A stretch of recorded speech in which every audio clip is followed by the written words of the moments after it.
मैं हूं राजेश श्रीवास्तव। जैसा कि आप सब जानते हैं कि उत्तर प्रदेश में फिलहाल कागजों में कोरोना खत्म होता दिख रहा है। आप सब जानते हैं कि पिछले 2-3 दिनों से जो रिपोर्ट आ रही है उसमें लगातार ये कहा जा रहा है कि कोरोना संक्रमण अब लगभग समाप्ति की ओर है। लखनऊ में जहां राजधानी में मरीजों की संख्या 200 के आसपास पहुंच गई है, वहीं पूरे उत्तर प्रदेश में ये कोरोना संक्रमित मरीजों का आंकड़ा करीब 3,900 के आसपास पहुंच गया है। यानी कि लेकिन जो रिपोर्ट आ रही है उसमें कहा जा रहा है कोरोना खत्म हो रहा है, लेकिन वास्तविक स्थिति उससे बहुत खराब है। ग्रामीणों में कोरोना का कहर जारी है।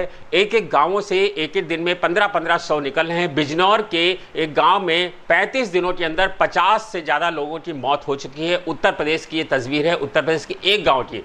कमोवेश यही हालत उत्तर प्रदेश के हर गांवों में है। ये बात दूसरी है कि अब शहरी इलाकों से निकल करके ग्रामीण इलाकों में कोरोना का कहर पहुंच चुका है, लेकिन चूंकि ग्रामीण इलाकों में न जांच हो रही है न रिपोर्ट आ रही है, तो वो मरीज कोरोना संक्रमित मरीजों के आंकड़े में नहीं शामिल हो पा रहे हैं। ना ही वहाँ जो लोगों की मौत हो रही है वो कोरोना संक्रमित मरीजों की मौत के आंकड़ों में शामिल हो पा रहे हैं, क्योंकि जो लोग मर रहे हैं उनके परिजनों को ही नहीं पता है कि वो कोरोना से मरे हैं या वो सांस उखड़ने के चलते मरे हैं, क्योंकि ऐसे लोगों की जांच नहीं हो पाई है। लेकिन आप लोगों को इससे सतर्क रहने की ज़रूरत है। आप कतई कोरोना रिपोर्ट के झांसे में ना आए, क्योंकि कोरोना रिपोर्ट के झांसे में आने का मतलब है कि आपके साथ खतरा होना। अगर आप घर से बाहर निकल रहे हैं तो आप निश्चित जान लीजिए कि आपकी रास्ते में कहीं ना कहीं कोरोना से मुलाकात 100% तय है। अगर इतना आप खतरा महसूस करेंगे तभी आप अपने परिवार के लिए सुरक्षित रह पाएंगे, क्योंकि कोरोना का खतरा खत्म नहीं हुआ है। उत्तर प्रदेश सरकार की बात करें तो उत्तर प्रदेश सरकार ने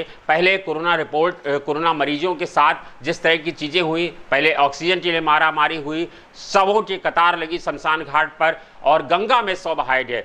अगर त्रासदी यहीं तक होती तो शायद मजबूर होकर के इसे देखा जा सकता था, समझा जा सकता था, क्योंकि महामारी कह करके जो उत्तर प्रदेश सरकार ने बहुत सारी जिम्मेदारियों से निपटने की कोशिश की है वह त्रासदी भरा है। अब उन लोगों के शवों का अपमान किया जा रहा है जो लोग शव में दफन हो चुके हैं, यानी कि जो है जिनको जो गरीब परिवार हैं, जो गांव खेतों से ताल्लुक़ रखते हैं, ग्रामीणों से ताल्लुक़ रखते हैं, उन लोगों को जब ख़त्म हो गए तो उनके पास इतने आर्थिक संसाधन नहीं होते हैं कि वो अंतिम संस्कार कर सकें, क्योंकि उनके पास लकड़ियाँ इतनी महंगी खरीदने के लिए पैसा नहीं है, उनके पास इलाज कराने के लिए पैसा नहीं था। तो जब उनके परिजन मर गए तो उन्होंने गंगा के किनारे रेती में अपने परिजनों के शवों को बहा दिया।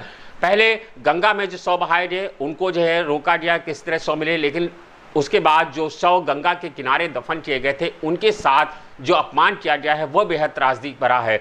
आपको आज ऐसी तमाम सारी दुर्लभ तस्वीरें हम आपको दिखाएंगे जिनको देख करके आपका कलेजा कांप उठेगा। इन शवों में दिखाया जा रहा है कि किस तरह से शवों को कुत्ते नोच रहे हैं, शवों के साथ अपमान किया जा रहा है। यही नहीं, शवों के ऊपर जो कब्र बनी थी, जो लोग रेती के किनारे बालू के टीले को थोड़ा सा ऊपर बना गए थे ताकि पता चल सके कि यहाँ पर जो है शव है, वहाँ पर जो है बुलडोजर चला के उसको समतल कर दिया गया है। और तो और जो लोग पुल के ऊपर से खड़े होकर के वीडियो बना लेते थे और पता चलता था कि यहाँ पर इतने सारे शव दफन हैं, सरकार ने उसको छुपाने के लिए भी तमाम सारे खेल किए हैं और सरकार ने शवों के ऊपर से जो राम नामी चादर थी वह भी छीन ली है। राम का नाम लेकर के उत्तर प्रदेश में सरकार ने जो सरकार बनाई थी, उत्तर प्रदेश में नहीं पूरे देश में जो सरकार बनाई गई थी, उसी राम नामी चादर को लेकर के अब अपमान किया जा रहा है।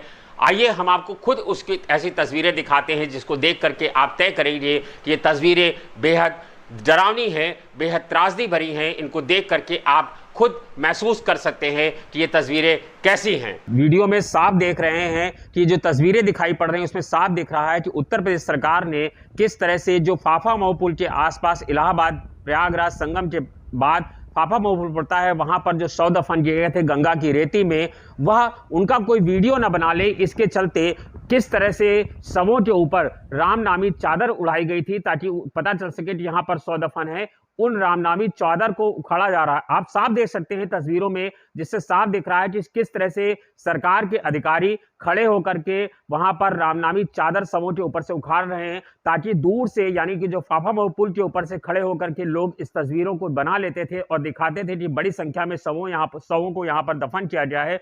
उन शवों को यहाँ पर ना दिखाया जा सके, इसके चलते आप देखिए कि किस तरह से शवों को यहाँ से दफनाया गया है। और आप ये भी देख सकते हैं कि किस तरह से इन शवों को जिनको दफन करने के लिए, यानी जहां पर शवों को दफन किया गया था वहां पर मिट्टी देख सकते हैं। ये देखिए आप, फावड़े से इसको बराबर किया जा रहा है ताकि वहां पर ऊंचा ना दे सके और इसे समतल किया जा सके, ताकि लोग ये इससे देखकर ये ना पता चल सके कि किस जगह पर शवों को दफन किया गया है। यानी उत्तर प्रदेश सरकार लगातार नाकामी छुपाने की कोशिश कर रही है।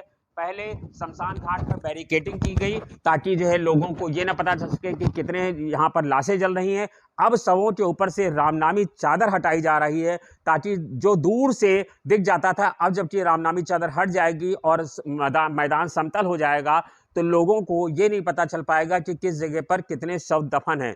ये छुपाने की साफ साफ कोशिश की गई है, जबकि आपको ये तस्वीर साफ साफ दिखाई पड़ रही है कि किस तरह की शवों के साथ दुर्दशा हो जा रही है। ये शायद उत्तर प्रदेश देश का पहला राज्य होगा जहां पर किसी भी मरने वाले व्यक्ति के साथ इतनी ज्यादा अपमान किया जा रहा है, इतना ज्यादा शवों के साथ अपमान शायद देश दुनिया में सभ्यता के विकसित होने के बाद आज तक किसी शासन काल में नहीं हुआ, ना मुगल शासन काल में हुआ, ना अंग्रेजों के शासन काल में हुआ।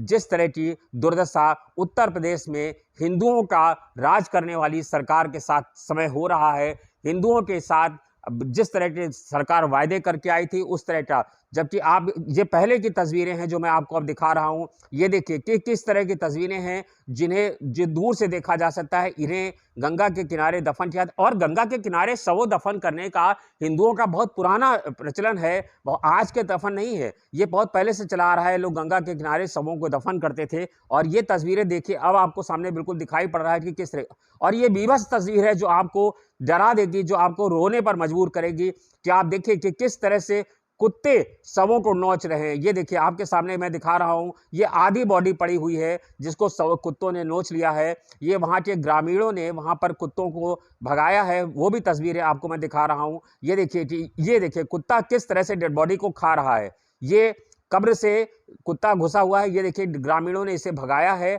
यानी अब ये आप जरा कल्पना करिए, जिसके लोग यहाँ पर दफन हैं उनकी क्या हालत होगी कि उनके परिजनों के शवों का इतना अपमान जो सरकार कर रही है, क्या वो कभी भूल पाएंगे कि किस तरह के शवों का अपमान यहाँ उत्तर प्रदेश में हुआ है। ये हृदय विदारक है। ये ऐसी तस्वीरें हमें नहीं दिखानी चाहिए, लेकिन आपको सच जानने के लिए जरूरी है कि आखिर सरकार क्या कर रही है। आपको इस पर विचार करना पड़ेगा। धन्यवाद।